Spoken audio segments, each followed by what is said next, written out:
আমি কিভাবে বিজনেসের সাথে প্রথম পরিচিত হলাম। অনেক সময় আমরা জীবনে নতুন কিছু খুঁজে পাই তখনই যখন সবচেয়ে বেশি প্রয়োজন হয়। আমারও তাই হয়েছিল। আমি প্রতিদিন কাজ, সংসার আর দায়িত্ব সামলাতে গিয়ে ভাবতাম, আসলে কি এর বাইরে আর কোনো উপায় নেই? সেই সময়ই আমি প্রথমে ডিজিটাল বিজনেস সম্পর্কে জানতে পারি। প্রথমে অবাক হয়েছিলাম, ভেবেছিলাম এটাও বোধহয় অন্য কিছুর মতোই হবে।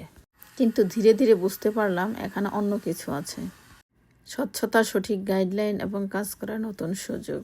আজ মনে হয় যদি আমি তখন সাহস করে শুরু না করতাম তাহলে হয়তো এই লাইফ পরিবর্তনের সুযোগটা পেতাম না।